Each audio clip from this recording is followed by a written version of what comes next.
Praise the lord. హల్లెలూయా. మరి switch off చేసేసి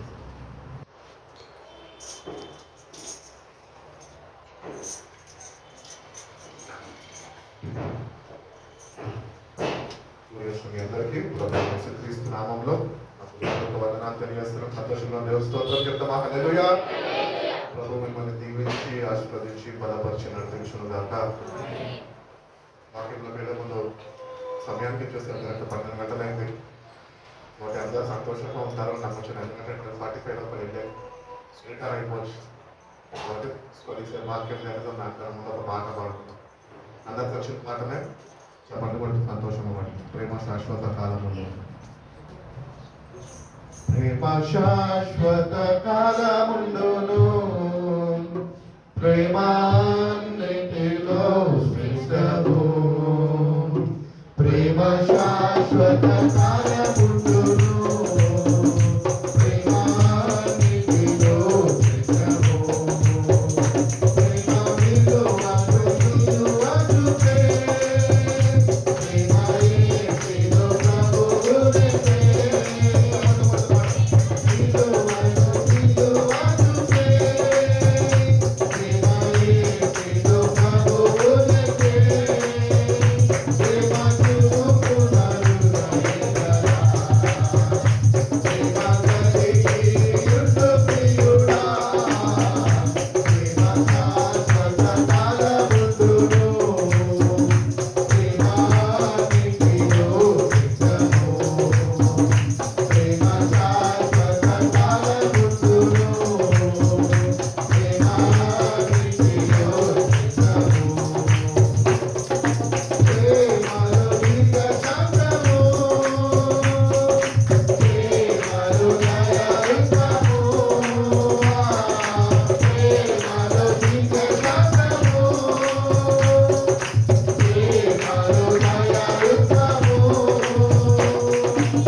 వచ్చిందండి. యోహాను రాసిన పత్రికలో భక్తుడు తెలియజేస్తుంటాడు, దేవుడు ఏమై ఉన్నాడంట? దేవుడు ప్రేమై ఉన్నాడు. కాబట్టి దేవుడు మనల్ని ప్రేమించాడు కనుకనే దేవుడు తన సమస్తాన్ని, తన ఉన్నతమైన స్థానాన్ని ఆయన విడిచిపెట్టి ఈ భూమిపైకి దిగి వచ్చాడు. ఆయన నిన్ను నన్ను ప్రేమించాడు కనుకనే కేశమన్న తోటలో ఆయన ప్రార్థించాడు. నిన్ను నన్ను ప్రేమించాడు కనుకనే ఆ ప్రార్థన యొక్క శక్తితోని శిల్వ మరణాన్ని ఆయన పొంది ఉన్నాడు. ఒకటి, దేవుని ప్రేమ చాలా గొప్పది. ఈ పాటలో ఆకర్షణ పాడుతున్నాం కదా, ఏమని పాడుతున్నాము? విశ్వాసము, నిరీక్షణ, ప్రేమ. ఈ మూడు నిలుస్తాట, కానీ వీటిలో శ్రేష్టమైనది ప్రేమ. ఎందుకంటే అది దేవుడు అడిగినాడు. హల్లెలూయా. కాబట్టి దేవుని ప్రేమని రుచి ఎరిగిన మనము, అంటే రక్షణ పొందుకున్న మనము, ఆ ప్రేమలో మనము ఏమంటారు? అంటుకట్టబడాలి, పురికొల్పబడాలి. ఆ ప్రేమ మనలో నుండి పొంగిపారాలి. అది క్రీస్తు ప్రేమ. ఆనాడు కల్వరి సిలువలో ఎట్టి రీతిగా అయితే ఆయన ప్రేమని వ్యక్తపరిచాడు. ఏమని వ్యక్తపరిచాడంటే ప్రేమని, తండ్రి మీరు ఏం చేయించున్నారో వీళ్ళని క్షమించాలి. భయంకరమైన కఠిన బాధలో ఉన్నప్పుడు కూడా సిలువకి వేలాడు తీయబడుతూ, చేతులకి మేకులు, కాళ్ళకి మేకులు, నెత్తి మీద ముళ్ళ కిరీటముతోని ఆయన ప్రేమని కల్వరి సిలువలో వ్యక్తపరిచాడు. అటు రీతిగానే సిలువ దగ్గర నుంచి ఆయన వాక్యాన్ని జ్ఞాపకం చేస్తున్నాడు. ఏంటంటే, ప్రయాసపడి భారం ఇచ్చిన సమస్త జనులారా నా యొక్కకు రండి, నేను మీకు నెమ్మదిని విశ్రాంతిని ఇస్తాను అంటున్నాడు. కాబట్టి దేవుని ప్రేమ చాలా గొప్పది. ఆ ప్రేమలో మనము నిలిచి ఉండాలి అని ఆయన కోరుకుంటున్నాడు. దేవుని చిత్తము ప్రతి ఒక్క మానవుడి పట్ల ఏమై ఉన్నదంటే, ఆయన ప్రేమని రుచి చూడాలి, ఆయన ప్రేమలో నిలిచి ఉండాలి, ఆయనకి అంటగట్టబడాలి. ఆ ప్రేమలో ఆయన కొరకు మనము ఫలించే వారమై ఉండాలి. అటు రీతిగానే గత ఆదివారాల్లో మనం జ్ఞాపకం చేసుకున్నప్పుడు మీ ఫలము నిలిచి ఉండాలి అని కోరుకుంటున్నాడు. ఈరోజు మనము రక్షణ పొందుకున్నాక భక్తి సాగరాల్లో ఉప్పొంగి పొందుకుంటాము. ఒక సండే ఫుల్ ఉప్పొంగిపోతాము, ఇంకో సండే ఏమో గాలి తీసేసి వెళ్ళున్నాగా నీరు సెటిల్పోయి ఉంటుంది. అటు రీతిగా నిలిచి ఉండాలి అంటున్నాడు. అంటే every time when we come to the presence of God, you have to experience His love. హల్లెలూయా. దేవుని ప్రేమని మనము అనుభవించేవారుగా, ఆస్వాదించేవారుగా, ఆ ప్రేమతోని ఆయన సన్నిధికి వచ్చిన మనము బలపరచబడేవారుగా మనము ఉండాలి. దేవుని ప్రేమ మనం బలపరుస్తుంది. ఎందుకంటే ఈ లోకంలో ప్రేమలో కొద్ది కాలమే మనతో ఉంటాయి, కానీ ఆయన ప్రేమ ఆయన శాశ్వత కాలము మనతోనే ఉంచిన ప్రేమ అయి ఉన్నది. కాబట్టి ఆ ప్రేమకి మనం మాట కట్టబడి మందిరానికి వస్తున్నప్పుడల్లా, are we really enjoying, relishing the presence of God, the love of God? దేవుని యొక్క ప్రేమని మనం రుచి చూసి దానిలో ఆనందించగలుగుతున్నామా? ఒక ఐస్ క్రీమ్ పార్లర్కి వెళ్తే మనకి నచ్చిన ఫేవరెట్ ఐస్ క్రీమ్ అక్కడ ఉందనుకోండి, అది వాడు ఇచ్చే వరకు మనం టోకన్ తీసుకునే వరకు నోట్లో వచ్చి వీళ్ళు ఏమంటారు, తిండిపోతులు అంటారు. ఆడు ఇవ్వకపోతే ఆగలేదు తను. అటు రీతిగానే దేవుని సన్నిధికి వచ్చినప్పుడు you have to really experience it. Ice cream అని చేతిలోకి వచ్చి నువ్వు ఎంతైతే ఆనందిస్తూ దాన్ని రిలీజ్ చేస్తూ నువ్వు ఆస్వాదిస్తూ తింటావో, ఎంజాయ్ చేస్తూ ఉంటావో, అటు రీతిగానే ప్రభు సన్నిధికి వచ్చిన మనము ఆయన ఉన్నాడు, ఆయన ప్రేమని మనం పొందుకుంటున్నామో అది మనలో ఉప్పొంగుతుంది. ఐస్ క్రీమ్ ఎటు రీతిగా అయితే ఎంజాయ్ చేస్తున్నామో అటు రీతిగా ఆయన సన్నిధిలో మనము ఎంజాయ్ చేయాలి అని దేవుడు ఎంతగానో ఆశిస్తున్నాడు. ఐస్ క్రీమ్ షాప్కి పోతే ఐస్ క్రీమ్ షాప్ లో డబ్బులు ఇవ్వండి, ఐస్ క్రీమ్ ఇవ్వాలి, కానీ దేవుని సన్నిధిలో ఫ్రీగా ఇస్తా అంటున్నాడు ఆయన ప్రేమని. హల్లెలూయా.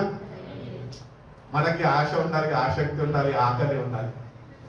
దేవా నీ ప్రేమ నాకు కావాలి, నీ ప్రేమతో నేను బలపరచబడాలయ్యా, నీ ప్రేమతో నేను నింపబడాలయ్యా, నీ ప్రేమని నేను ఇతరులకి చూపించే బిడ్డగా నీ బలమైన ప్రేమతో నన్ను నువ్వు నింపు, బలపరచు, నీ ప్రేమలో నేను నివసింపజేసే కృపను నాకు దయచేయి ప్రభు అని దేవుడిని మనం వేడుకుంటే కనుక వచ్చిన మనము మన ప్రయాస వ్యర్థము కాకుండా దేవుడు ఏం చేస్తాడంటే ఆయన ప్రేమతో మనం నింపి ఆయన తిరిగి పంపిస్తాడు. మళ్ళా నువ్వు ఆయన సన్నిధికి చేరేంత వరకు ఆ ప్రేమతో నిన్ను లాలిస్తూ, పాలిస్తూ, బలపరుస్తూ, నేను నీకు తోడుగా ఉన్నా అని నిన్ను ఆయనతో పురికలుపుకుంటూ ఆయన నిన్ను నడిపిస్తాను అని తెలియజేస్తాడు. కాబట్టి ప్రతి ఒక్క మానవుడు పాపము చేసి దేవునికి విరుద్ధంగా తిరిగి వాడు పాపంని కొని తెచ్చుకున్నాడు. కాబట్టి ఈ పాపం నుంచి విడుదల కావాలి అంటే ఈ పాపం నుంచి విడుదల కేవలం దేవుని ప్రేమ మాత్రమే మనకు అనుగ్రహిస్తుంది. కాబట్టి దేవుడు నిన్ను నన్ను ప్రేమించాడు, మన పాపాల నిమిత్తమైన కల్వరి శిలువలో ఆయన మరణించాడు. ఆ మరణ భయము నుంచి మనని విడిపించాడు అని బైబిల్ చెప్తుంది. కాబట్టి క్రీస్తు రక్తంలో కడగబడ్డ మనం ఆయన సంపూర్ణ విశ్వాసము కలిగి జీవిస్తున్న మనము ఆయనకి కానీ నిజంగా అంటగట్టబడితే ప్రతి నిత్యము నువ్వు దేవుని సన్నిధికి వెళ్తున్న ప్రతిసారి నువ్వు ఆయనని అనుభవించగలితే, ఆయన ప్రేమని నువ్వు పొందుకోగలితే, ఆ ప్రేమను నువ్వు కలిగి జీవించగలితే, ఆ ప్రేమని నువ్వు ఇతరులకి చూపగలితే కనుక తప్పక దేవుడు నీకు తోడుగా ఉండి ఆయన నడిపిస్తాడు.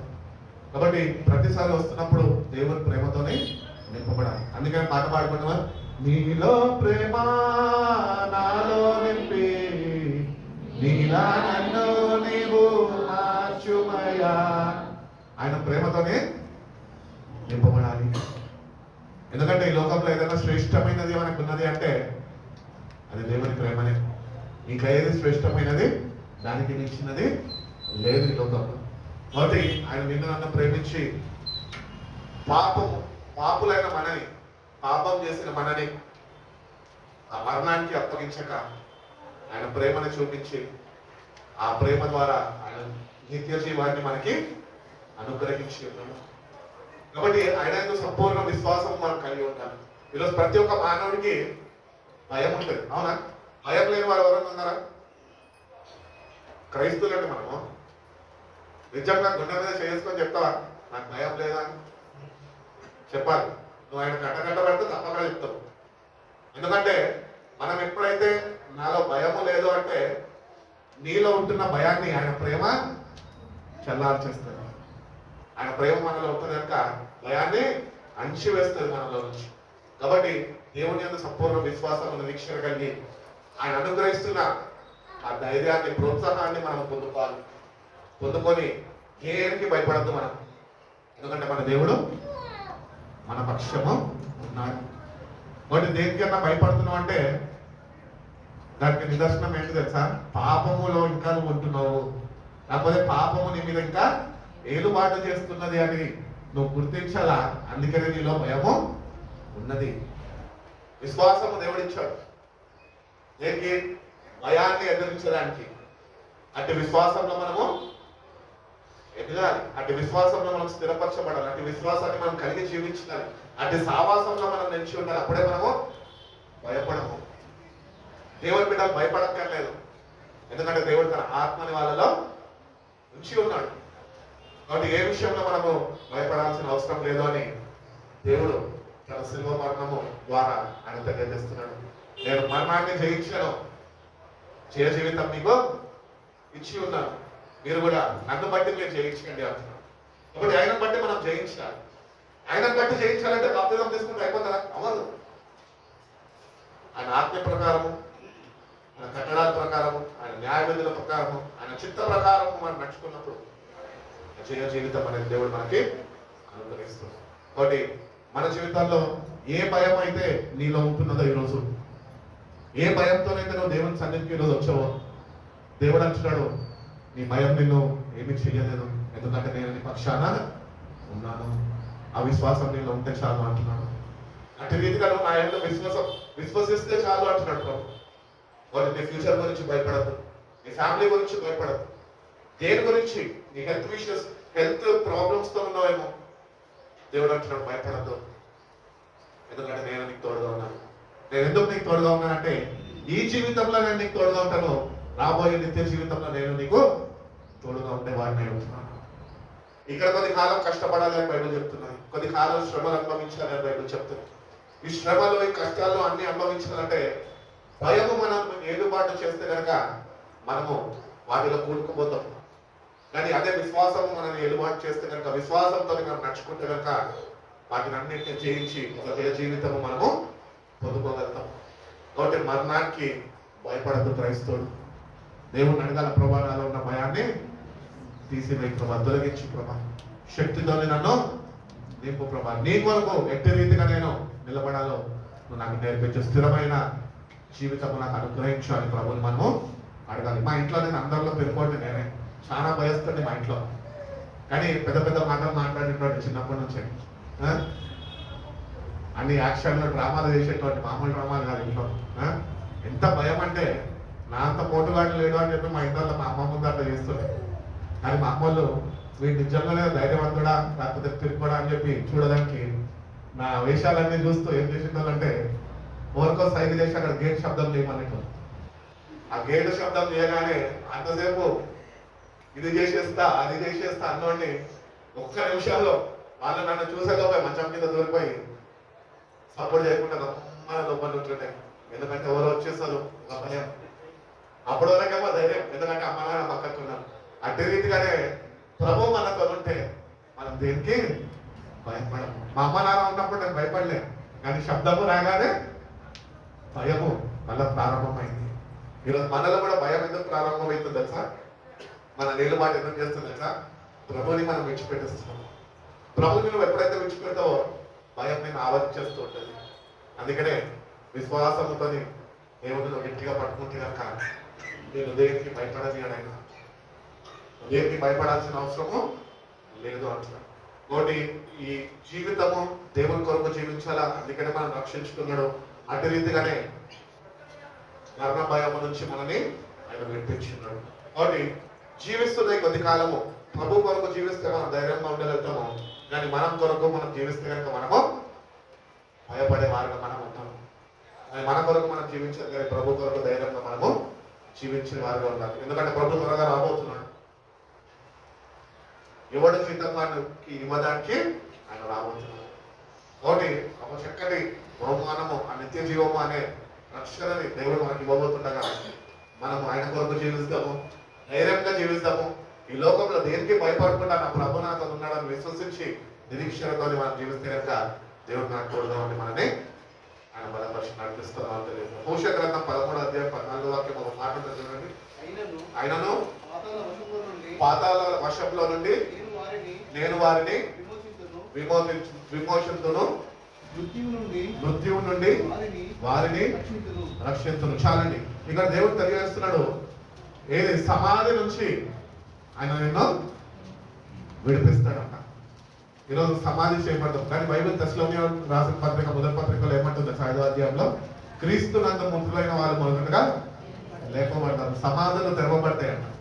కాబట్టి మరణానికి మనము భయపడాల్సిన అవసరం లేదు. దేవుడు మనకి ఏమిచ్చాడండి? శుభప్రదమైన నిరీక్షణ ఇచ్చి ఉన్నాడు. కాబట్టి శుభప్రదమైన నిరీక్షణ మనం కలిగి ఉంటే కనుక అది ఎప్పుడు నీకు శుభమే పలుకుతూ ఉంటుంది. నీకు ఎప్పుడు శుభమే అది పలుకుతూ ఉంటుంది.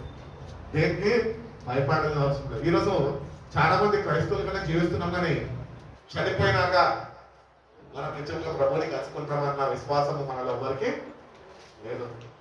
పేరుకైతే చెప్తాం పర్వాలేదు నేను వెళ్ళిపోతాను, కానీ ఒకసారి వాక్యానుసారంగా మన జీవితాలను మనం చూసుకుంటే కనుక ఏమాత్రం మన ప్రభుకి ప్రభు సన్నిధికి చేరుకోలేని వారు మనం ఉంటాం. కాబట్టి ఈ శుభప్రదమైన నిరీక్షణ దేవుడు మనకి ఇవ్వాలనుకుంటున్నాడు. ఈ శుభప్రదమైన నిరీక్షణ ఎవరికి దేవుడు ఇస్తాడంటే ఎందరైతే ఆయన వాక్యంలో నిలిచి ఉంటారో, ఎందరైతే ఆ వాక్యాన్ని విశ్వసిస్తారో, ఎందరైతే ఆ వాక్యాన్ని ఆధారము చేసుకొని వాళ్ళు దేవుని బట్టి ధైర్యాన్ని పొందుకొని ముందుకి అడుగులు వేసి నడుచుకోగలుగుతారో వాళ్ళకి ఆ శుభప్రదమైన నిరీక్షణ దేవుడు అనుగ్రహిస్తామని ఆయన తెలియజేస్తున్నాడు. కాబట్టి చాలా మంది నాకు వచ్చి చెప్తాడు ఏమనంటే, ఇంట్లో ఎవరన్నా మన ప్రియులు ఎవరన్నా మనం కోల్పోతే కనుక ఫస్ట్ టైం తీసుకొస్తామంటే వాళ్ళకి చచ్చిపోయినాక ఫస్ట్ ఏం కొంటాం? పెట్టగలుగుతాం. ఎందుకంటే పెట్టాలి కదా, భద్రంగా ఆయన పెట్టారా మట్టిలో లోపల పాతి పెట్టాలి కాబట్టి ఒక పెట్టి కొంటాం. చాలా మంది ఆ పెట్టి చూడగానే భయపడుతూ ఉంటారు. ఎందుకంటే వాళ్ళకి ఎందుకు ఆ పెట్టి చూసి వాళ్ళు కూడా తర్వాత దాంట్లో పట్టుకోవాలని మర్చిపోయినారు, అందుకనే భయపడుతున్నట్టు. కాబట్టి ఇట్లాంటి భయాలన్నింటి నుంచి దేవుడు మనకు విడుదల కలగజేయాలని ఆశపడుతున్నాడు. అపవాది ఏంటంటే వాడు భయపెడతాడు. దాని ప్రభువాక్యం ఏం చెల్లిస్తుంది తెలుసా? వాడు తలగా చిత కొట్టినాను వాడు కేవలం తోకాడిచ్చే వాడే ఉంటున్నాడు. కాబట్టి వాడు ఏం చెయ్యలేడు. మనం అది గుర్తుంది కాదు. అంటే విశ్వాసంతో వాడిని మనము అనగతొక్కాలి కాలు కింద. ప్రభు అయితే వాడు తల చిత కొట్టేస్తాడు, తోకతో ఇప్పుడు ఆడిస్తున్నాడు, లోకాన్నే ఆడిస్తున్నాడు. వాడు నువ్వెంత నేనెంత, మనం కూడా ఆడిస్తాడు. కానీ మనం ఎప్పుడైతే వాక్యంలో నుంచి ఉంటామో, వాక్యం అంతా విశ్వసించగలుగుతామో, వాక్యాన్ని ఆధారము చేసుకొని బ్రతకగలుగుతామో, అప్పుడు మనము ఆ తోకని కూడా మనము అనగదొక్కి ఉంచగలుగుతాము. అప్పుడు వాడు మన మీద ఏమాత్రమో పెత్తనము చేయలేడు. కాబట్టి దేవుడు అంటున్నాడు, నేను మిమ్మల్ని విడిపిస్తాను. ఎప్పుడు విడిపిస్తాడు అంటే మనం ఈ భయం నుంచి నీకు నిజమైన మార్పు చెందినప్పుడే. నిజమైన మారు మనసు నీకు కావాలి. మారు మనసు నువ్వు పొందుకోగానే నీలో ఉంటున్న భయం నేను విడిచిపెట్టి వెళ్ళిపోతుంది. కాబట్టి మారు మనసు అనేది దేవుడు కోరుకుంటున్న ఫలమై ఉన్నది. ప్రతి ఒక్కరి సంఘం దగ్గర నుంచి దేవుడు కోరుకుంటున్నాడు, మీరు మారాలి, మారు మనసు చెందాలి అని. కాబట్టి మార్పు చెందిన వారిగా మనము ఉండి మనకి ఈ లోకంలో ఏవైతే భయాలు ఉంటున్నాయో వాటి నుంచి మనం విడుదల పొందుకోవాలంటే ఆ మార్పు నాకు అనుగ్రహించి ప్రభువాన్ని దేవుడిని మనము వేడుకోవాలి అంటున్నాడు. యెషయా గ్రంథం 25:8 అంటాడు కదా, ఆయన మరణంను మృంగివేసి ఉన్నాడు. చదవండి. మరి ఎన్నడూ ఉండకుండా మరణమును ఆయన మృంగివేయును. చదవండి. ప్రభు అయిన యెహోవా ప్రతి వాడి ముఖము నుండి బాష్ప బిందువులను తుడిచివేయును. కాబట్టి మన ప్రభు అంట మరణాన్ని ఏం చేశాడంట? మృంగివేశాడు. ఇంకా మరణంతో మనకు సంబంధము లేదని. కానీ ఈ రోజుకి కూడా మరణం నీ ముందు ఉన్నదేమో, దాన్ని చూసి నువ్వు భయపడుతున్నామో. ఆ మరణాన్ని నువ్వు చూడదు, కానీ మింగివేసిన ప్రభువుని నువ్వు చూసేవాడిగా నీ విశ్వాసం ఉండాలి. మరణాన్ని చూస్తే మరణంలోనే ఆగిపోతావు, నీ సమాధి తెరవబడదు, నువ్వు ప్రభుని కలుసుకోలేవు. కానీ నువ్వు సమాధికి చేయబడక మునిపే నువ్వు ప్రభుని చూడడం నేర్చుకుంటే, ప్రభుని చూసి నువ్వు జీవించడం నేర్చుకుంటే, ప్రభువుని బట్టి నువ్వు ముందుకి నడవడం నేర్చుకుంటే కనుక ఆ మరణాన్ని దాటి నిత్య జీవంలోనికి దేవుడు మిమ్మల్ని నడిపిస్తాను అని తెలియజేస్తున్నాను. కాబట్టి కొరింథీయులకు రాసిన పత్రికలో 15వ అధ్యాయం 6వ వచనంలో కూడా పౌలు అంటూ ఉంటాడు, ఓ మరణమా నీ ముల్లెక్కడ, ఓ మరణమా నీ విజయము ఎక్కడ. ప్రభు చేయించి ఉన్నాడు మరణాన్ని. కాబట్టి మనం కూడా ఈ మరణం అనే భయం నుంచి విడుదల మనము పొందుకోవాలి. నీలో భయము అనేది ఉంటే ఒక బంధకము అని నువ్వు గుర్తించాలి. అపవాది నీకు కలుగజేస్తున్న బంధకము. చాలా మంది మంచిగా ఉంటారు, ప్రార్థన పరుల్లాగా ఉంటారు, వాక్యంలో మంచిగా ఎదిగిన వారై ఉంటారు. కానీ పరిస్థితుల ప్రభావంతో ఆ భయం ఆవరించినప్పుడు వాళ్ళు భయపడిపోతూ ఉంటారు. అంటే స్థిరము లేని వారు. ధైర్యంగా ఉండాలి. వాక్యము మన ధైర్యాన్ని పుట్టిస్తుంది. మంచి ఆహారం తీసుకుని ఎట్టి రీతిగా అయితే బలం వస్తుంది, అంటే వాక్యాన్ని మనం ప్రతిదినము మనము ఆత్మకి పఠిస్తే కనుక అది మీరు ధైర్యపరుస్తూ ఉంటుంది. ఎటువంటి పరిస్థితులు కూడా నువ్వు వెళ్తున్నప్పటికీ వాక్యము నీ పాదములకు దీపమై ఉంటుంది, నీ త్రోవకు వెలుగై ఉండి నిన్ను నడిపిస్తుంది. కాబట్టి భయపడద్దు. ప్రభు భయపడద్దని తన పరిశుద్ధ గ్రంథంలో 365 రోజులు ఆయన రాసిపెట్టాడు. అంటే ప్రతిదినము ప్రభు నీకు నాకు తెలియజేస్తున్న ఒక నిరీక్షణతో కూడిన మాట ఏంటి అంటే, నువ్వు భయపడద్దు. నువ్వు ఇంకా భయపడుతున్నావు అంటే నువ్వు రక్షణ అనుభవంలో లేవు అనేది దాన్ని అర్థం అంటున్నాడు. కాబట్టి దేనికి మనము భయపడద్దు. పాటలు పాడతాం, నే భయపడను దిగులు చెందను యెహోవా నాతో నుండగా. కాబట్టి పాట పాడితే సరిపోదు, అదే రీతిగా మనం ఆయనతో జీవించాలి. నువ్వు ఎప్పుడైతే ప్రభుత్వం జీవిస్తూ ప్రభు నీతో ఉంటాడో నీలో భయం ఉండదు. భయాన్ని నీలో వచ్చి పాలుదోలడానికి ఆయన వచ్చాడు. ఒకటి భయం ఉంటే కనుక ప్రభుని అడుగుదాం ఈరోజు, ప్రభా నేను నీలో నిలిచి ఉంటాయా, ఈ వాక్యంలో నేను నిలిచి ఉంటాను, ఈ వాక్యం మీద నేను సంపూర్ణంగా ఆధారపడతానయ్యా. నేను ఎప్పుడైతే వాక్యం మీద ఆధారపడుతుంటానో ఆ వాక్యాన్ని పడి నేను ధైర్యాన్ని పొందుకుంటూ ఉంటాను అని మనం ఉండాలి. కాబట్టి ఆయన మరణాన్ని మింగివేసి మన ప్రతి ఒక్క బాష్ప బిందుని మన ముఖాల మీద నుంచి ఆయన తుడిచి వేయాలి అంటే మనం ఒకటి గుర్తించాలి. ఏంటి తెలుసా? మనం ఆయన కట్టబడి ఉండాలి. You have to remain in him. నువ్వు ఆయనలో నిలిచి ఉంటేనే ఆయన నీలో నిలిచి ఉంటాడు. నువ్వు ఒకవేళ ఆయన విడిచిపెడితే ఆయన నిన్ను విడిచిపెట్టాడు, కానీ నీకు కొద్దిగా దూరంగా ఉంటాడు అంతే. ఎందుకంటే మన జీవితాల్లో మనం ఎవరండి? బైబిల్ చెప్తుంది స్వార్థప్రియులు. మనమే మనకు కావాలి ఫస్ట్, ప్రభు తర్వాత మనకు కావాలి. అవసరం ఉన్నప్పుడు ప్రభు కావాలి, అవసరం లేని మళ్ళీ మనకు కావాలి. ఇది మన జీవితం. అర్థమవుతుంది కదా? అటు రీతిగా మనకు ఉన్నది. ప్రభుకి ఇవ్వాల్సిన స్థానం మన జీవితంలో ప్రభుకి ఇస్తే నీకు కావాల్సినవన్నీ ప్రభు ఇస్తాడు. అందుకనే రోగులు రాసిన పత్రికలో భక్తుడు అంటాడు కదా, దేవుణ్ణి ప్రేమించే వారికి ఆయన సంకల్పం చొప్పున పిలువబడిన వారికి, సంకల్పం చొప్పున పిలువబడ్డ వారం మనం. He has a plan for you. ఆ ప్లాన్ ఏంటి తెలుసా? రక్షణ ప్లాన్ అని, సాల్వేషన్ ప్లాన్. మనం చాలా మంది క్రైస్తులు ఒక గుడ్డితనంలో ఉంటాం. ఏంటంటే నేను సంఘానికి వెళ్తున్నా, 25 years నుంచి నేను అదే సంఘానికి కట్టకట్టబడ్డా, అదే సంఘంలో మా అయ్యగారు నాకు బాప్తిజం ఇచ్చారు కాబట్టి నేను రక్షింపబడ్డాను అనుకుంటే అది రక్షణ కాదు. అది రక్షణలో భాగం అంతే. కానీ రక్షణ అనేది మీ అయ్యగారు కొనసాగించారు, ఆయన రక్షణ ఆయన కొనసాగించుకుంటాడు. నీ రక్షణ నువ్వు కొనసాగించుకోవాలి. కాబట్టి నీ రక్షణ నువ్వు కొనసాగించాలి అంటే కనుక నువ్వు ప్రభులో నిలిచి ఉంటేనే నీ రక్షణ కొనసాగింపబడుతుంది అని దేవుడు తన వాక్యంలో తెలియజేస్తుంది. కాబట్టి ఎప్పుడైతే మనం ప్రభులో నిలిచి ఉంటామో మనం ఆయన కట్టబడతాము. ఆయన కట్టబడతామో అప్పుడు దేవుడి కొరకు మనం ఫలించే వారమై ఉంటాము అంటున్నాడు. ప్రకటన గ్రంథంలో కూడా అంటాడు కదా, వాళ్ళ ప్రతి ఒక్క బాష్ప బిందువు నేను 21:4 చదవను, ఒకసారి చదవను. ఆ వాక్యం ఉంటానే ఉన్నాను. ఆయన వాళ్ళ కళ్ళల్లో ప్రతి ఒక్క బాష్ప బిందువును తుడిచివేయును, మరణము ఇంకా ఉండదు, దుఃఖమైనను ఏడుపైనను వేదనైనను ఇంకా ఉండదు. మొదటి సంగతులు క్షణంతా గతించిపోయింది కానీ వచ్చిన వింటిని. కాబట్టి యోహాను చూసిన దర్శనం ఏంటి అంటే దేవుని యొక్క పరలోక రాజ్యం. ఆ రాజ్యం అంట అక్కడ కన్నీళ్ళు ఉండదంట, దుఃఖం ఉండదంట, ఏడుపు ఉండదంట, ఆకలి ఉండదంట, సూర్యుడు ఉండదంట, చంద్రుడు నక్షత్రాలు ఏముండవంట. కానీ ఆ రాజ్యంలో ప్రభునే వెలుగై ఉంటాడంట. కాబట్టి నీ జీవితంలో నా జీవితంలో ఎంత ఏడుపు ఏడవాలన్నా ఈ భూమి మీద ఏడవాలి. చచ్చిపోయినాక మారు మనసు చెందకుండా వస్తే నరకంలో ఏడవాల్సి వస్తుంది. లేదు అంటే ప్రభుత్వాలు యుగాలు సంతోషించేవారు మనము తీర్చిదిద్దబడతాము. అటు రీతిగా దేవుడు మనల్ని నడిపించగలుగుతాం. కాబట్టి దేనికి ఏడవాలి అని ఒక మాట తీసుకుంటే కనుక ఈరోజు దేనికి ఏడుస్తున్నాం మనం ప్రభు దగ్గర? చెప్పండి. What are you crying for in the presence of God? చాలా మంది వచ్చి భర్తతో పోట్లాడి భార్యలు ఏడుస్తారు, భార్యతో ఏగలేక భర్తలు ఏడుస్తారు.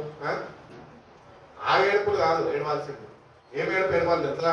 ప్రభు సిల్వాన్ పట్టుకొని మార్గంలో పోతున్నప్పుడు యెరూషలేము కుమార్తెలతో చెప్తాడు, కుమారులకు వార్తలతో చెప్తాడు, వాళ్ళ మాట్లాడుకుంటారు, వాళ్ళతో చెప్తున్నాడు, నా గురించి మీరు ఏడవాల్సిన అవసరం లేదు, మీ గురించి మీ పిల్లల గురించి.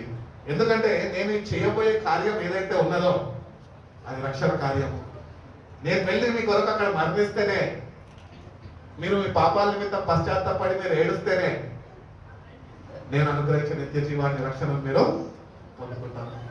అందుకని నా గురించి మీరు ఏడవద్దు. నేను చేయాల్సిందంటే తండ్రి చిత్తమో నేను జరిగించాలి మీకోసమే. నన్ను బట్టి మీరు ఏడవగలరు. చాలా మంది ప్రభు ఫోటో ముందు కూర్చొని, సినిమా ముందు కూర్చొని ఏడుస్తూ ఉంటాం. ఇమోషనల్ ఫీలింగ్ అంటారు దాన్ని. ఇమోషనల్ ఫీలింగ్స్ అక్కర్లేదు దేవుడు. నీ ఇమోషన్స్ ని పట్టించుకుంటాడు దేవుడు. కానీ నువ్వు దేనికి ఎమోషనల్లీ ఫీల్ అవ్వాలి తెలుసా? నువ్వు చేసిన పాపాల నిమిత్తం. ఆయన దేని నిమిత్తము మరణించాడు నువ్వు గుర్తించాలి. మనం చేసిన ప్రతి ఒక్క పాపం నిమిత్తమే శిల్వ మరణాన్ని ప్రభు పొందాడు. ప్రతి ఒక్క పాపాన్ని ఆయన దగ్గర మనం ఆయన సన్నిధిలో కూర్చుంటున్నప్పుడు మనం జ్ఞాపకం చేసుకొని మన పాపులము అని గుర్తించి పశ్చాత్తాప హృదయంతో దేవుడిని వేడుకుంటే కనుక పాప క్షమాపణను అనుగ్రహించి ప్రభు, నాలో ఉంటున్న ఈ పాపము దాసేపు కార్యం నుంచి నాకు విడుదల కలిగజేయ ప్రభు అని దేవుడిని మనం అడిగితే దేవుడు తప్పక ఆయన శిల్వ మరణాన్ని బట్టి ఆ పాపపు దాసేపు కడుగు దీని నుంచి నిన్ను ఆయన విడిపిస్తాడు. సంతోషమైన జీవితం నీకు అనుగ్రహిస్తాడు. కాబట్టి ఈ లోకంలో దేన్ని బట్టి మనకి సంతోషం లేదు. కానీ ఈ లోకంలో మనం ఈరోజు సంతోషంగా ఉన్నామంటే నేనైతే చెప్పగలుగుతాను, నా ప్రభుని బట్టి నేను సంతోషంగా ఉన్నాను. ఎందుకంటే దేవుని సన్నిధి ఎప్పుడు రావాలి, దేవుని సన్నిధికి ఎప్పుడు వచ్చి మనం ఆరాధించాలి. భక్తుడు అంటారు కదా, ప్రజలు దేవుని సన్నిధికి వెళ్దామని నాతో అడిగినప్పుడు నేను సంతోషించింది. ఒకటి ఈ లోకంలో సంతోషం మనకి ఇక్కడ లేదు, ప్రభువులోనే మనకి సంతోషం. నువ్వు ఈ లోకంలో ప్రభువుని బట్టి సంతోషించని వ్యక్తిగా నువ్వు ఉంటూ ఈ లోకాన్ని బట్టి సంతోష వ్యక్తిగా నువ్వు ఉంటే కనుక నువ్వు క్రైస్తవుడు అయి ఉండొచ్చు, కానీ నువ్వు హార్మోన్స్ లేని వ్యక్తిగా నువ్వు గుర్తించాలి.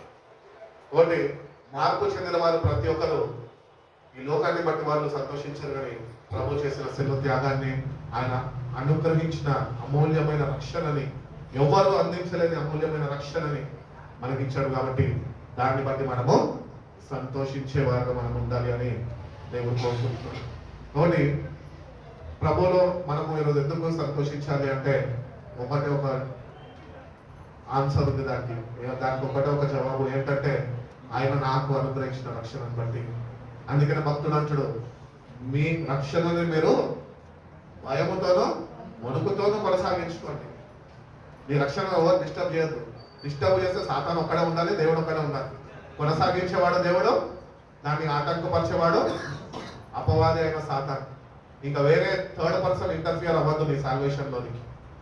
అట్టి రీతిగా ప్రభుతో నీ సహవాసం ఉండాలి అని దేవుడు ఎంతగానో ఆశిస్తున్నాడు. కాబట్టి ఇటువంటి నిరీక్షణ కలిగిన వారమై దేవుడు మన కొరకు అతి త్వరలో మేఘారుడిగా రాబోతుండగా ఆయన మాటలు మన హృదయంలో భద్రపరుచుకొని ఈ జీవితంలో కొన్ని కష్టాలు పడాలి అని వాక్యం సెలవిస్తుండగా ఈ కష్టాలన్నింటినీ వాక్యము ద్వారా వాటిని జయించి ఆ రాక కొరకు మనం తగిన సిద్ధపాటు వేసి చూసే అనుభవంలో మనం ఉంటే కనుక ఈ వాక్యం మన జీవితంలో తప్పక నెరవేర్చబడుతుంది. ఏంటంటే ఇంకెప్పుడు నీ ముఖంలో కన్నీళ్ళు ఉండవు, ఇంకెప్పుడు నువ్వు ఆకలిగొనవు, ఇంకెప్పుడు నీకు బాధలు, నీకు సంబంధమైన ఏ కష్టాలు నువ్వు నీకు అనుభవించవు. కానీ ఒక విడుదల అనేది దేవునికి ఇస్తున్నాడు. ప్రభు మధ్యాకాశంలో రాబోతుండగా సంఘం అంటే ఏంటి చెప్పండి, కొద్ది గట్టిగా చెప్పండి. సంఘం అంటే మనమే అని మనం అంటున్నాం.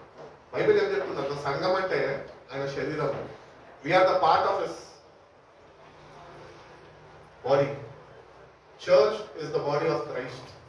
క్రీస్తు ఒక శరీరం అయ్యున్నది సంఘం.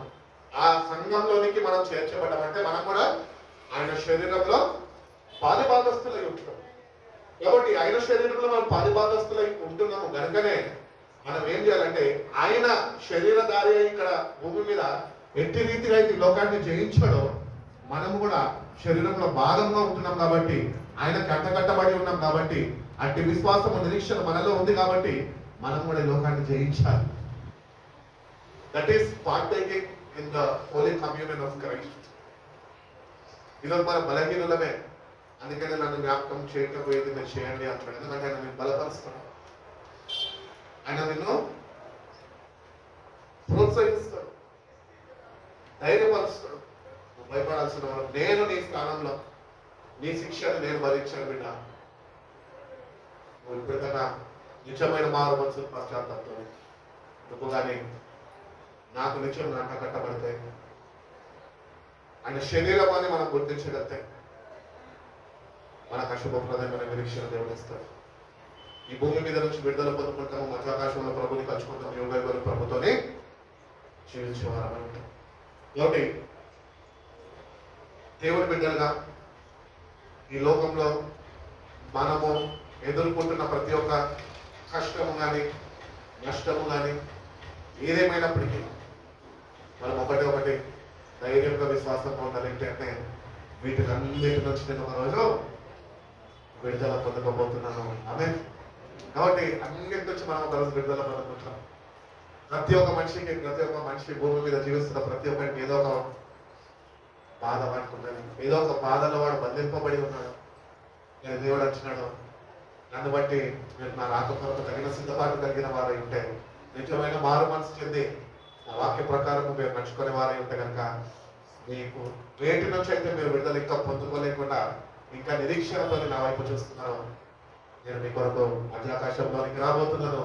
వాటి అన్నిటి నుంచి నేను మీకు విడుదల కలగజేస్తాను.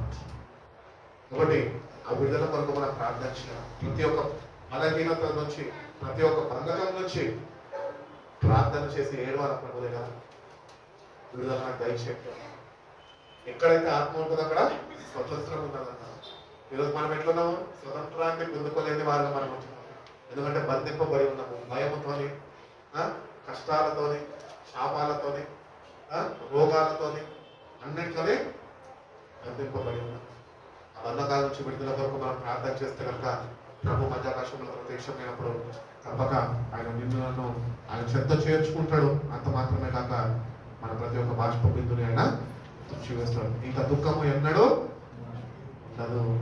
ఈ మాట ఎక్కడ ఉంది తెలుసా? మోషే దగ్గర చెప్తాడు. ఏమనంటే ఎర్ర సముద్రం దాటినాక వాళ్ళు భయపడుతుంటే అంటాడు, ఇంకా నీ శత్రువుని నువ్వు ఎప్పటికీ చూడలేము. ఈరోజు ప్రభు యొక్క రాక కొరకు అపేక్ష కలిగి మనము కానీ సిద్ధపడితే కనుక ఇంకా మన శత్రువుతో పోరాటం ఆగిపోయినట్టే. మన రాజుతో మనము చేరినట్టే, జీవించినట్టే. మన శత్రువుల నుంచి విడుదల దేవుడు మనకి అనుగ్రహించాలని ఆయన ఆశపడుతున్నాడు. యాకోబు రాసిన పత్రిక 1:17 అంటాడు కదా, every perfect gift is from above. చదవండి ఒకసారి మాట. శ్రేష్టమైన ప్రతి ఒక్క ఈవియు, సంపూర్ణమైన ప్రతి ఒక్క వరమును, పరసంబంధమైనదై జ్యోతిర్మయుడకు తండ్రి యొద్ద నుండి వచ్చును. జ్యోతిర్మయుడైన తండ్రి దగ్గర నుంచి వచ్చునంట. ఈరోజు ఏమొచ్చింది తెలుసా? తండ్రి దగ్గర నుంచి రక్షణ అనుగ్రహింపబడ్డారు. ఒకటి సాల్వేషన్ అనేది it is a gift offered to every person. ప్రతి ఒక్క మనిషికి దేవుడు ఇస్తున్న బహుమానం ఏంటి అంటే ఈ రక్షణ అనే బహుమానము. అది నీకు కావాలంటే నువ్వు సరైన రీతిలో దాన్ని పొందుకోవాలా. పొందుకున్న నువ్వు సరైన రీతిలో జీవించడం నేర్చుకోవాలి. అందుకని పాత వాటిని విడిచిపెట్టాలి. గతమంతా మర్చిపోవాలి, ముందుకు వెళ్ళిపోతున్నాడు. కానీ మనం గతంలోనే ఉంటాం. క్యాలెండర్ మారుతూ ఉంటుంది. August, September, October, November, December, Christmas, మళ్ళీ న్యూ ఇయర్ కూడా వచ్చేస్తుంది. కానీ మనం ఎక్కడ ఉంటాము? అదే అప్పుల్లో, అదే పాపంలో, అదే శాపంలో, అవే బంధకాల్లో ఉంటామని కాలము దొరికిపోతుంది. ప్రభు ఏమాత్రము గ్రహించలేని వారుగా మనం ఉంటుంది. అందుకని బైబిల్ చెప్తున్నది, క్రీస్తునందు ఉన్నవాడు నూతన సృష్టి, పాతవన్నీ గతించను, సమస్తము నూతనమైనది. నువ్వు ప్రభువుని చూస్తూ వెళ్తే కనుక ఈ లోకం ఒకరోజు మారిపోతుంది, ఆయన పరలోకాలు దిగి వచ్చేస్తుంది. అలాగే ఒకటి ప్రభుని చూసి మనం ముందుకు నడవాలి. అందుకని భక్తుడు అంటున్నాడు, పెద్దలు రాసిన పత్రికలు అంటాడు కదా, సులువుగా చిక్కులు పెట్టే పాపం నుంచి మీరు విడిపింపబడి విశ్వాసానికి కర్త దానికి కొనసాగించు క్రీస్తు వైపు చూచుచు మీ ముందున్న పరుగులు మీరు. ఇక మనకి ఇంకొక ఎగ్జాంపుల్ గుర్తు చేసుకుంటే కనుక ఉప్పు స్తంభం ఏం చేసింది? నాకు అర్థమైంది తెలుసా? వెనుక గుర్తు పెట్టుకుంది. అయ్యో నా భర్త కట్టే ఇల్లు, అయ్యో ఇంతకాలం నేను కాపురం చేసే, ఇప్పుడు దీన్ని వదిలేసి వెళ్ళిపోవాలా, అయ్యో అయ్యో అనుకుంటుంది. ఆమెనే అయ్యో అయిపోయింది. అర్థమవుతుందా? కాబట్టి ఎందుకు చూసి బాధపడకుండా ప్రభు వారిని బాధలన్నింటినీ దాటించుకొని నేటి వరకు సజీవ లెక్కలో ఉంచుకోండి. వెనుకకి చూస్తే నువ్వు ఏమైపోతావు? సాగిపోయిన వ్యక్తిగా మారిపోతావు. అపవాది నిన్ను వెనుక చూపడమని నిన్ను ఏమంటాడు? ఒత్తిడి చేస్తూ ఉంటాడు. నువ్వు వాడు ఒత్తిడికి నువ్వు లోనైపోయి వెనుకకి ఉండిపోతే కనుక ఒకరోజు వెనుకకి వెళ్ళిపోతావు. ప్రభుత్వం బట్టి ముందుకు నడుచుకోవడం నేర్చుకో. ఎందుకంటే దేవుడు మనకి ఆయన వెలుగై ఉన్నాడు. ఆయన మనకి రక్షణను అనుగ్రహించి ఉన్నాడు. టార్చ్ పట్టుకొని మరొక ముందుకు నడుస్తుంది అంటే నడుస్తాం. ఎందుకో త్రోగా తీయాలి.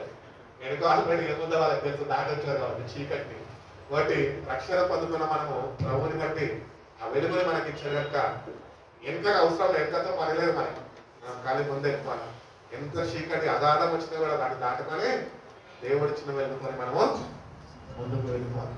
కాబట్టి ఈ రక్షణ అనేది దేవుడు అనుగ్రహించిన ఉచితమైన బహుమానము ప్రతి ఒక్క మానవుడికి. ఎందరైతే ఆయన ఎందుకు విశ్వసిస్తారో, ఎందరైతే ఆయనను అంగీకరిస్తారో, ఎందరైతే నిజమైన మార్పు చెంది మారు మనసు చెంది ఆయనకి అంటగట్టబడతారో, ఆ ప్రకారం నడుచుకుంటారో వాళ్ళు తప్పక రక్షణని పొందుకుంటారు. ఈ రక్షణ మనకి ఇక్కడ మనకి అనుగ్రహింపబడ్డది అంటే కల్వరి సిలువలో మనకి అనుగ్రహింపబడ్డది. ఏనాడైతే ప్రభు నీ కొరకు నా కొరకు కల్వరి సిలువలో తన ఆఖరి బొట్టు ప్రాణాన్ని విడిచిపెట్టడో, తండ్రికి కుమారుడికి ఎప్పుడైతే ఆ ఎడమాపు వచ్చిందో అప్పుడు మానవులకి రక్షణ వచ్చింది. అదేవిధంగా ఆ ఎడబాపు రాకపోయి ఉంటే, మన పాపాలు కానీ ఆయన మీద మోపకపోయి ఉంటే ఈరోజు మనకి రక్షణ ఉండేది కాదు. తండ్రి కుమారుడు నీ కొరకు నా కొరకు వేరు చేయబడ్డ సమయంలోనే రక్షణ అనుగ్రహింపబడ్డది. మన పాపాలు అడ్డుగా ఉన్నాయి అక్కడ. కాబట్టి ఆ పాపాలు ఇంకా ఏమాత్రము నీకు నాకు ప్రభుకి అడ్డుగా లేకుండా మనని మనము వాక్యము చేత సరిదిద్దుకునే ఆవశ్యకత మనకు ఉన్నది, అవసరం ఉన్నది. కాబట్టి ఆ ఎడబాపు నీకున్నదేమో ఈరోజు. రక్షణ పొందుకున్నావేమో నేను ప్రభుత్వాన్ని సావాసంలో లేవేమో. రక్షణ పొందుకున్నావేమో వాక్య ప్రకారము జీవించలేకపోతున్నావేమో. రక్షణ పొందుకున్నావేమో ఇంకా మారు మనసు చెందలేదేమో. రక్షణ పొందుకున్నావేమో క్రైస్తవ సమాజంలో చలమని అయిపోతున్నావేమో. కానీ ప్రభు దగ్గర ఇవన్నీ నడవం. ప్రభు కొరకు జీవించినప్పుడు ఆనందించాలి. ప్రభుకి ఎంత కట్టబడాలి. నీకు ప్రభుకి మధ్యన ఉంటున్న ఈ పాపపు అనే ఈ గోడని తొలగించుకోవాలి. తొలగించుకొని ప్రభుని వేడుకోవాలి. అప్పుడే ఆ రక్షణలో అనుభవించగలుగుతారు. పొందుకుంటారు, అనుభవం పొందుకుంటారు, కానీ అనుభవం ఉండదు. అనుభవం జ్ఞానము మీకు కావాలి అంటున్నాడు. You have to experience the salvation of God in your life. ఒకప్పుడు నేను భయంకరమైన వ్యక్తిని, దేవుడు నన్ను రక్షించుకొని అన్నిటి నుంచి నన్ను నేర్పించాడు. ఈరోజు నేను ఎవరి కొరకు జీవిస్తున్నాను అంటే ప్రభు కొరకు జీవిస్తున్నాను అని చెప్పే సాక్ష్యం నీకు ఉండాలి. అందుకని భక్తుడు అంటాడు, బ్రతుకుంటా క్రీస్తే చావైతే అది నాకు లాభము. బ్రతకాలి, ప్రభు కొరకు బతకాలి. కొద్ది కాలమే బతుకుతాం. మనం దేని గురించి బతుకుతున్నాం? అమ్మ నాన్నకి ఇల్లు కట్టించాలని, లేకపోతే పిల్లలకి పై చేసి అంటే చదివించాలని. ఇవన్నీ ఒక పార్ట్ ఆఫ్ లైఫ్. అది నీ కర్తవ్యం. నీ భూమి మీద ఉన్నావు అంటే, తల్లిదండ్రులుగా ఉన్నావు అంటే నీ పిల్లల్ని పోషించి పెద్ద చేసే బాధ్యత నీ. అవి ముందు పెట్టుకొని ప్రభుని ఎంపిక పెడితే పొందుకున్న రక్షణ మన అవిధేయతను బట్టి మనం పోగొట్టుకుంటాం. మన నిర్లక్ష్యం బట్టి మనం పోగొట్టుకుంటాం. అన్నిటికీ సమయం ఉన్నది. మన సమయం కదా అన్నట్టు అన్నిటికీ తగిన సమయం ఉన్నది. ఆయన అన్ని సమయాల్లో అన్ని మంచిగా చేస్తాడు ఆయన. ఎందుకంటే ఆయన మంచివాడు. కాబట్టి ఆయనను బట్టి మనము ఆ రక్షణలో ముందుకి కొనసాగాలి. కాబట్టి salvation is a gift from the cross. ప్రభు మనకు అనుగ్రహించిన బహుమానము. దీనికన్నా వెలగలిగిన ఖరీదైన బహుమానము అంబానీ ఇవ్వలేడు, అదాని ఇవ్వలేడు, ఎవడు ఈ లోకంలో మనకి ఇవ్వలేడు. ప్రభు మనకిచ్చి ఉన్నాడు. కాబట్టి ఆ గిఫ్ట్ని పొందుకున్న మనము ఎట్టి రీతిగా దాన్ని మనము సంపూర్ణంగా అనుభవించే వారుగా నడుచుకుంటున్నామో మనల్ని మనం ఒకసారి సరి చూసుకుందాము అని నేను తెలియజేస్తున్నాను. కొరింథీయులకు రాసిన మొదటి పత్రిక 15వ అధ్యాయం 52 నుంచి చదువు. మొదటి కొరింథీయులకు రాసిన పత్రిక. మీకు ఒక మర్మము నేను తెలుపుచున్నాను. మనం అందరము నిద్రించము కానీ నిమిషములో ఒక రెప్పపాటున కడపూరం రోగగానే మనం అందరము మార్పు పొందుతాము. క్రూరమోగును అప్పుడు మృతులు అక్షయుడుగా లేపబడుదురు. మనం మార్పు పొందుదుము. క్షయమైన ఈ శరీరము అక్షయతని ధరించుకోవలసి ఉన్నది. మధ్యమైన ఈ శరీరము ఈ క్షయమైనది అక్షయతను ధరించుకున్నప్పుడు, ఈ మధ్యమైనది అమర్త్యతను ధరించుకున్నప్పుడు విజయమందు మరణము మృంగివేయబడును. కాబట్టి ఈ శరీరంలో కొద్ది కాలం మనం ఉంటున్నాము. ఈ శరీరం అంట ప్రభు యొక్క రాకడలో ఇది మహిమ శరీరంగా కప్పబడుతుందంట. ఇది గతించిపోతుంది.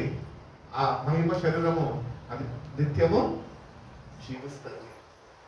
ఇది ఒక మర్మం. ఇది అందుకని మీరు మహిమ వస్త్రంతో కప్పబడాలి అంటున్నాడు. భక్తులు అంటున్నాడు, మీరు వాక్యము చేత ఉదక స్నానము చేయబడాలి. when you wash ourselves with the word of God, అప్పుడే మహిమ శరీరంతో మనం కప్పబడతాం. ఎందుకంటే మనలో అందరము చనిపోం అని వాక్యం చెప్తుంది. కానీ మనము జీవించే వారమై ఉంటాము. కాబట్టి ప్రభు కొరకు ప్రభు అనుగ్రహిస్తున్న ఆ రక్షణ వస్త్రము మనం ధరించుకున్నాము, పొందుకున్నాం కదా, అంగీకరించాం కదా. అది ఆయన ధరింపజేయడానికి వస్తున్నాడు. మహిమ శరీరంలో మార్చడానికి ఆయన భూమిపైకి వస్తున్నాడు. ఇంతకాలం మన శరీరాల్లో మనం ఎన్నో రోగాలతో పీడింపబడుతున్నాం, ఎన్నో బాధలతోనే మనము వేధింపబడుతున్నాము, ఎన్నో కష్టాలు మనము ఈ శరీరంలో పడుతున్నాము. కానీ దేవుడి వాక్యం మనని ధైర్యపరుస్తుంది. ఏమని తెలుసా? కనురెప్పవలనే ఇది భారమవుతుంది, కనురెప్ప వల్లనే ఈ బాధలన్నింటి నుంచి నువ్వు విడుదల పొందుకుంటావు. కనురెప్ప మాటన within twinkle of an eye మారిపోతుంది. అందుకని ప్రభు అంటా ఉంటాడు, ఏమంటాడంటే నేను దొంగ వల్లే వస్తాను. ఎప్పుడన్నా ఏ క్షణమైనా బుద్ధి కలిగిన కనికలవలే సిద్ధపాటు కలిగి ఆత్మపూర్తులుగా మనం ఉండాలి. ఆత్మని కలిగిన వారుగా మనం ఉండాలి. ఆత్మ సావాసం మనలో ఉండాలి. మందిరానికి వచ్చినప్పుడు ఆత్మ మంది మరి మందిరం బయటకు వెళ్ళినప్పుడు బాబు ఇక్కడ వచ్చి నువ్వు కాదుకో, నేను వెళ్ళి నా పనులు నేను ఇంకొక ఆత్మతో చేసుకుంటా అంటే సరిపోదు. ఇక్కడ ఉన్నప్పటికీ చేస్తున్నప్పటికీ దేవుని ఆత్మతో నువ్వు కలిసి జీవించే వాడు మనం ఉండాలి. ఒకటి మహిమ కలిగిన శరీరం దేవుడు మనకిస్తాడు. ఇది ఒక రోజు గతించిపోతుంది శరీరం. ఈ శరీరాన్ని బట్టి మనము ఎంతో అసహిస్తుంటాం. నేను కాబట్టి నా అందం కాబట్టి ఇంత బాగున్నాను అనుకుంటాం. ఎంత అందమున్నా ఎంత అందగట్టాలన్నా ఒకరోజు మట్టిలో చేరాల్సిందే. నీ డబ్బుల్ని వృధా చేసుకొని క్రీములకి పార్లర్కి తిరిగి సమయాన్ని వృధా పరుచుకో. హృదయాన్ని శుభ్రపరచు. వాక్యంతో ఖర్చు లేని పని. పార్లర్కి పోతే ఖర్చు కదా, దేవుని సన్నిధికి వచ్చి వాక్యంతో అయితే అది నిన్ను ఫ్రీగా శుభ్రపరుస్తుంది. నీకు ఆశ నీలో ఉండాలి అని దేవుడు కోరుకుంటున్నాడు. కాబట్టి అటు ఆసక్తిని దేవుని సన్నిధిలో మనము కనపరిచే వాళ్ళని మనం ఉండాలి అని దేవుడు. కాబట్టి అందరము కనురెప్పలోనే ఆయన మధ్యాకాశంలో ప్రత్యక్షినప్పుడు ఆ శుభప్రదమైన నిర్దిష్టను కలిగిన వారమై ఎత్తబడే సంఘములో మనం ఉండాలి. సంఘాలు ఎన్నో ఉన్నాయి. అన్ని సంఘాలు ఎత్తబడతాయా? నేను ఎక్కడో ఒక దగ్గర మాస్టర్లు కొట్లాడుకోవడం విన్నాను. ఒకరి మీద ఒకరు విమర్శలు చేసుకుంటారు. ఏమంటే మీ సంఘం ఎత్తబడదు, మా సంఘం ఎత్తబడుతుంది. అది ఇది ఎక్కడ పోదు నాకు అర్థం కాదు. సంఘం అంటే అందుకనే క్లారిటీ ఇచ్చా. క్రీస్తు శరీరము చేర్చబడ్డావు. నువ్వు దేవుడికి మందిరమై ఉన్నావు. నువ్వు ఒక సంఘంలో చేర్చబడిన వ్యక్తులు నువ్వు. దేవుడు తన సంఘం కొరకు వస్తున్నాడు, అన్న సంఘాల కొరకు రావట్లేదు. అక్కడ కూడా మనకు ఒక కనువిప్పు కావాలి. ఏ సంఘంకి వెళ్తున్నావు, ఏ సంఘము ద్వారా నువ్వు బలపరచబడుతున్నావు, ఏ సంఘము ద్వారా ఆత్మీయంగా నువ్వు పోషింపబడుతూ ఆత్మీయతలో నువ్వు వర్ధిల్లుతున్నావు, ప్రభువులకి సమీపస్తులుగా జీవిస్తూ ఆయన రాక కొరకు తగిన సిద్ధపాటు కలిగి ఉన్నావు. అటు సంఘాన్ని చూసుకొని అటు సంఘాల్లో మనం ఎదగాలి. అటు సంఘంలో మనం ఉండాలి. అటు సంఘాలే ప్రభువు కొరకు, ప్రభు రాక కొరకు వాళ్ళు ఎదురు చూసేవారుగా వాళ్ళు ఉంటారు. కానీ ఇప్పుడు సంఘాలు చూస్తే చాలా బాధాకరమైన విషయం ఏంటి అంటే మా సంఘం గొప్పది, మా సంఘం గొప్పది. ఇది ఆయన సంఘం అని మర్చిపోయినారు సేవకులే. ప్రభు యొక్క సంఘం శరీరం ఇది, సంఘం అయినది. సంఘాన్ని ప్రేమించి మన ప్రాణాన్ని దారిస్తాం. సంఘం అయినది. విలువ పెట్టి కొనుక్కున్నాడు సంఘాన్ని. ఏ సంఘం అయితే నిజంగా విలువ పెట్టి కొనబడ్డదో, ఆ గ్రహింపు కలిగి మార్పు కలిగి జీవించిందో ఆ సంఘం మాత్రమే ఎత్తబడుతుంది. సంఘంలో చేర్చబడ్డ మనము గురించి మాట్లాడతారు. ఇక్కడ నిజంగా వాక్యాన్ని అంగీకరించి దానికి లోబడి వాళ్ళ జీవితాన్ని సమర్పించుకున్నదో ఆ సంఘము మాత్రమే ఎత్తబడుతుంది.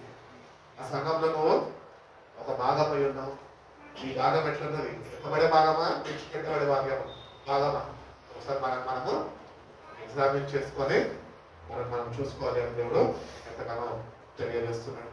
నిన్న జాషువా బ్రదర్ మాట్లాడినప్పుడు కూడా ఆన్లైన్ ప్రేయర్కి ఎజెకియల్ గ్రంథంలో ఎజెకియల్తో దేవుడు అంటాడు, నరపుత్రుడా ఈ ఎముకలతో నువ్వు మాట్లాడవు, నీవు జీవిస్తాయాలంటే ఆయన అంటాడు, నీకే తెలుసు, నాకేం తెలుసు, నాకంతా నువ్వే తెలుసు, కాబట్టి అందుకనే సింపుల్గా దోషించింది అక్కడ. నాకు తెలియదు, నీకే తెలుసా. మనం కూడా విని వెంటనే దేవుడు రక్షణని మనకు అనుగ్రహించి ఉన్నాడు. అది పొందుకున్నామని విరమిగద్దు, కానీ దానికి లోబడే వారిగా మనం ఉంటున్నామా? ఆ రక్షణని పొందుకున్న మనము లోబడే మనస్తత్వం నీలో ఉండదా? ఆ ప్రకారము నిన్ను నువ్వు లోపరుచుకొని ప్రభుకి నిన్ను సమర్పించుకొని నడుస్తున్నావా? ఆయన పిలిచాడు, చచ్చిన ఆ ఎముకలతో మాట్లాడమన్నాడు. ఈ చచ్చిన ఎముకలు ఎవరో కాదు, సంఘమే. ఇశ్రాయేల్ ప్రజల గురించి అక్కడ మాట్లాడుతున్నాడు. చచ్చిన స్థితిలో వాళ్ళు ఉన్నారు, కానీ ప్రవక్త ద్వారా ఆయన అంటున్నాడు, ఈ బ్రతుకుతాయా అంటే నాకు తెలియదు, కానీ ప్రభు అంటున్నాడు నువ్వు చచ్చిన స్థితిలో ఉన్నప్పటికీ నేను నిన్ను బ్రతికించే దేవుడిని అయి ఉన్నాను. అదేగా.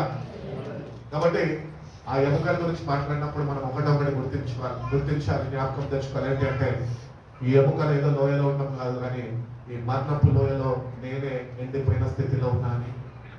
నన్ను బ్రతికించు ప్రభు అని ప్రభుని వేడుకుంటే, నన్ను రక్షించు ప్రభు అని ప్రభుని వేడుకుంటే ఆ ఎముకలలో లోయలో ఎట్లయితే అద్భుతము జరిగిందో అదే అద్భుతం నీలో జరిగిస్తాడు దేవుడు. ఆత్మీయతలో వర్ధిల్లింపజేస్తాడు.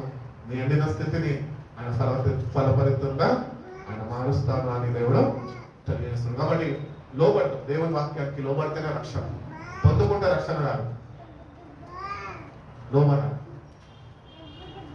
అట్లా అందరూ వారు మనసు చెందాలి అంటారు. అందరూ, నేనే కాదు, పాస్టర్లం కాదు, బిషప్లం కాదు, సేవకులం కాదు, అందరూ. అంటే అందరూ దేవుని దృష్టిలో పాపులే, మనుషులే. అందరూ మార్పు చెందే వారిని మనము ఉండాలి అని దేవుడు ఎంతగానో ఆశిస్తున్నాడు. ఆఖరిని మనం చూసుకున్నట్లయితే కనుక 2 కొరింథీయులకు రాసిన పత్రిక 5వ అధ్యాయం 4వ వచనం చూసి ముగించుకుంటాం. 2 Corinthians chapter 5:4. ఈ గుడారములో ఉన్న మనము భారము మోసుకొని మూలుగుచున్నాము. ఇది తీసివేయబడాలని కాదు గాని సత్యమైనది జీవము చేత లింగివేయబడినట్లు ఆ నివాసమును దీనిపైన ధరించుకోగోరుచున్నాము. దీని నిమిత్తము మనల్ని సిద్ధపరిచిన వాడు దేవుడే, మరియు ఆయన తన ఆత్మను సంచకరువును మనకు అనుగ్రహించి ఉన్నాడు. కాక విశ్వాసము వల్లనే నడుచుకొనుచున్నాము. కనుక ఈ దేహములో నివసించినంత కాలము మనము ప్రభువుకి దూరంగా ఉన్నామని ఎరిగి ఉండి ఎల్లప్పుడూ ధైర్యము గలవారై ఉన్నాము.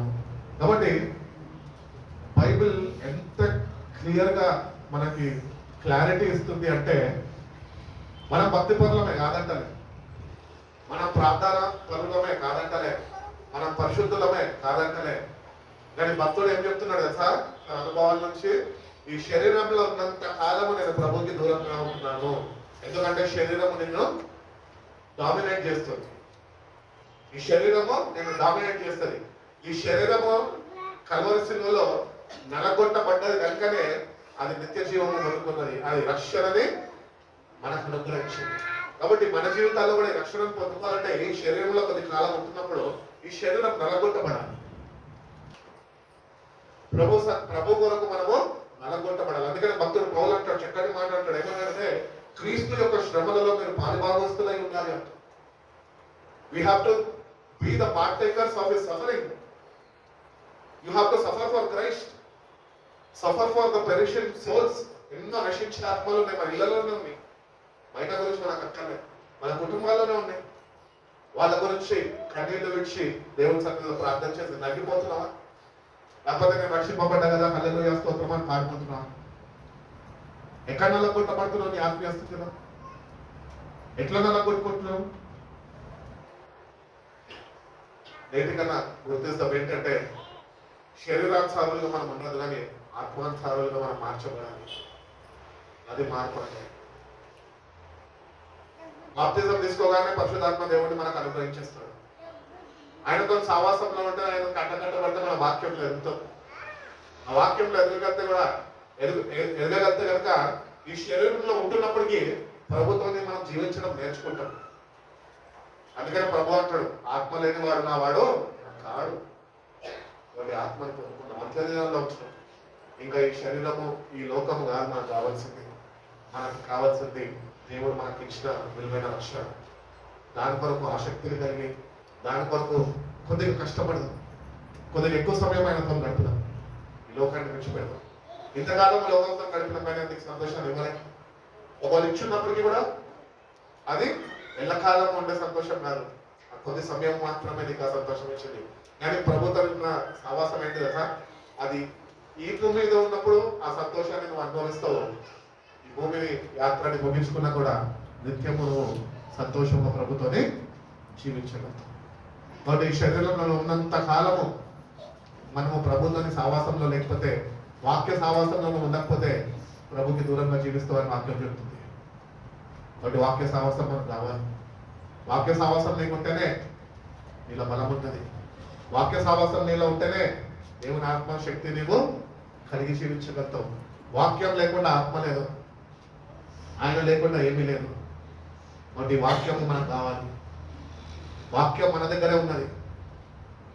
బైబిల్ చెప్తున్నది, ఈ వాక్యము మీ వద్ద నుంచి తీసివే కాలం ఒకటి వస్తున్నది. అప్పుడు వాక్యం కొరకు వెతికినా ఆ వాక్యం నీకు దొరకదు. ఉన్నప్పుడే ఈ సమయాన్ని సద్వినియోగపరచుకోండి. దేవుని వాక్యంలో ఎదుగు. దేవుని వాక్యం సంపూర్ణ విశ్వాసం పెట్టే రీతిగా కలిగి జీవించాలో నేర్పించి మన ప్రభున్నాడు. అట్టి రీతిగానే ఈ వాక్యం మీద ఎట్టి రీతిగా నువ్వు ఆధారపడాలో నేర్చుకో. ఆ వాక్యమే నేను రక్షణ మార్గంలోనికి నడిపిస్తుంది. దేవుడు అటువంటి కృప మనందరికీ అనుగ్రహించి మనం గర్భవర్షం నడిపించుకున్నాను. కలుమోసుకుని వచ్చిన ప్రార్థన చేసుకుని, పరిశుద్ధుడా, ప్రేమ కలిగిన సేవా గొప్ప తండ్రి, మమ్మల్ని ఎంతగానో ప్రేమించి ప్రభా, పునరుద్ధాన దినం ప్రభా, మందిరాన్ని కోరుకోని ప్రభా, స్తుతించడానికి, కీర్తించడానికి, కొనియాడడానికి, ఆరాధించడానికి నైనా మీ అమూల్యమైన జీవపు వాక్యము వినడానికి నైనా మీరు సహాయం చేస్తున్న విధానం బట్టి తీసుకుంటున్నాను. అందరితోనైనా మీరు మాట్లాడారు ప్రభా. అవును ప్రభా, నీ మాటలైనా మేము మా హృదయంలో మేము చేర్చుకొని ప్రభా, ఆ మరణ భయం నుంచి మేము విడుదల పొందుకొని ప్రభా, నువ్వు అనుగ్రహిస్తున్న నిత్య జీవాన్ని నైనా మేము అనుభవించే విధానం నీ సన్నిధిలో ప్రభా, ప్రతినిత్యమునైనా నీ సావాసంలో ఈ వాక్యం ముందునైనా నిలిచి ఉన్న కృపను ప్రతి ఒక్కరికి మేము దయచేయండి. ఈ వాక్యం లేకుండానైనా మేము ఏమీ చేయలేదు. మేము ఎట్టి రీతిగా జీవించాలో మనకు తెలియదు ప్రభా. ఈ వాక్యాన్ని చదివి ఆ వాక్య ప్రకారమైనా జీవించే జీవితాలనైనా మనందరికీ మీరు అనుగ్రహించారు. నీకు సమీపస్తులుగా జీవిస్తున్నా మీరు ఎదిగే కృపను మాకు దయచేయండి. క్రీస్తు మొదటి మీద స్థిరపరచబడే కృపను మమ్మల్ని దయచేయండి. మమ్మల్ని మీరు ప్రేమించారు. ఈ ప్రాణాన్ని నేను మా కొరకు మీరు దానం చేశారు. అమూల్యమైన రక్షణ మనం అనుగ్రహించాలి. అది పొందుకున్న మేము ప్రభా, నీలో జీవించడం ఈ లోకంలో మేము జీవిస్తున్నాం. మేము అయ్యా మమ్మల్ని ఒకసారి మేము దర్శించాలి. ఈ లోకం నుంచి విడుదల మాకు కలుగు చేయమని అడుగుతున్నాం. నీకు అంటగట్టబడి ప్రభా, నీలో ఆనందించే జీవితాలనైనా మా ప్రతి ఒక్కరికి మీరు అనుగ్రహించాలి. మా కొరకులైన అతి త్వరగా మీరు రాబోతున్నారు ప్రభా. ఆత్మపూర్ణమైన ప్రభా, ఆత్మ సంబంధం కలిగిన జీవవాక్యాలైనా మేము కలిగి లేదా నీ కొరకునైనా విశేషించి అనుభవంలోనైనా మేము జీవించే మనం ప్రతి ఒక్కరికి మేము దయచేయాలి. ఇక దుఃఖము ఎన్నాడు ఉన్నాడు ప్రభా అనేది వాక్యం సంధిస్తున్నాయా. ఈ లోకంలో కొద్ది కాలంలోనైనా మేము కష్టాల్లోనైనా అనుభవించాలి అని వాక్యం సంధిస్తుంది. అయినప్పటికీ నైనా మీరు మాకు తోడుగా ఉన్నాయా. మమ్మల్ని ఆదరించి ధైర్యపరిచి మమ్మల్ని ప్రోత్సాహపరిచి నడిపిస్తున్నారయ్యా. కాబట్టి నీకు వందనాలు ప్రభా. మీ సావాసంలో నిశ్చోషకులు మాకు దయచేసి ఈ లోక సావాసాలన్నింటినీ విడిచిపెట్టుకోవాలి. నీతోనైనా సరైన సావాసం కలిగే బిడ్డలుగా ప్రభా మా జీవితాన్ని మార్చుకునే కృపను మాకు దయచేసి నిన్న వాక్యాన్ని వెనుకంటే ఫలింపచేయండి. అవును ప్రభా, ఒక్కొక్కరి వేస్తున్న రీతిగా ప్రభా ఈ శరీరంలో మేము జీవించినంత కాలమైనా మేము మీకు దూరంగా ఉంటున్నాము అని చెప్తున్నాము. అవునే మేమునైనా దేవుడి బిడ్డలుగానే జీవిస్తూ ప్రభా మందిరానికి వస్తూ ఆరాధిస్తున్నాయినా నేనైనా అంతరంగంలో నీకు చాలా దూరంగా వెళ్ళుకుంటున్నాము. మమ్మల్ని ఒక్కసారి జ్ఞాపకం చేసుకొని మా జీవితాన్ని ఒకసారి దర్శించి నీకు సమీపస్తున్న మమ్మల్ని చేర్చుకొని కార్చిన రక్తం చేత మమ్మల్ని కడగండి ప్రభా. నిజమైన మానవాంశులైనా పశ్చాత్తాపదేమనైనా మాకు అనుగ్రహించండి. మీరు అనుగ్రహిస్తున్న పాప క్షమాపణ పొందుకొని ప్రభా నీకు అంటగట్టబడి ప్రభా నీకు ఆనందించండి. అటువంటి భాగ్యాన్ని మా ప్రతి ఒక్కరికి నేను వ్యక్తిగతంగా మీరు అనుగ్రహించండి. మీరు మనసులుగా వచ్చిన ప్రతి ఒక్క బిడ్డ పని మీకు పొందలాలి. బిడ్డలతో మీరు మాట్లాడలేదు ఎటువంటి స్థితిగతుల మీద మేము వెళ్తున్నాం మమ్మల్ని మేము ఒక్కసారి జ్ఞాపకం చేసుకొని సరిచలుసుకోగలుగుతాం. సంపూర్ణంగా నీకు సమర్పించుకునే కృపను దయచేయండి. బిడ్డ వాక్యాన్ని నేను విడిచిపెట్టగలగల నా హృదయాల్లో భద్రపరచుకోను ప్రభు. అది మనలో ఫలించే కృపను మాకు దయచేయండి. రాలేదు బిడ్డల కంటే నీకు వందనాలు ప్రభు. బిడ్డలైనా ఎక్కడెక్కడైతే ఉంటున్నారు ప్రభు, ఎందువల్ల వాళ్ళు మీ సన్నిధికి రాలేకపోయారు ప్రభు. ఒక్కసారి బిడ్డలు మీరు జ్ఞాపకం చేసుకోండి. నిశ్చితమైన మరొకసారి బిడ్డలు మీరు నడిపించమని అడుగుతున్నాను. మీరు బిడ్డలు చూడడం మీరు దృష్టి యొక్క మెట్ట నుంచి మమ్మల్ని తప్పించండి. మీ పరిశుద్ధాత్మ తల్లినైనా బలపరచండి. క్రీస్తు అనే బండ మీద మమ్మల్ని స్థిరపరచండి. మీ పరిశుద్ధ రాకడ కొరకునైనా తగిన సిద్ధపాటు, తగిన పరిశుద్ధ అలంకరణ ప్రతి ఒక్కరికి మీరు దయచేస్తున్నాము. ఈ రాకలనైనా సంఘముగా ఎత్తబడే సంఘంలోనైనా మేమందరం క్షమించబడే కృపను ప్రతి ఒక్కరికి మీరు దయచేస్తున్నాము. ప్రతి ఒక్క బిడ్డని మమ్మల్ని మా కుటుంబాలందరికీ మీ చేతులకి అప్పగిస్తున్నాము. మీరే మాకు తోడుగా ఉండినైనా మీ సహాయం మాకు నడిపించారు. మా జీవితం ద్వారా మీరే ఘనకరమైన ప్రభావాలు పొందుకుంటున్నాము. మీ కొరకు సాక్షులుగా జీవించినంతకాలం అందరికీ కొనసాగి కృపను అటువంటి ఆత్మ నడిపింపను మా ప్రతి ఒక్కరికి మీరు దయచేస్తున్నాము. మీ పరిశుద్ధ నామంలో ప్రార్థన వేడుకుంటున్నాము. ఆమేన్.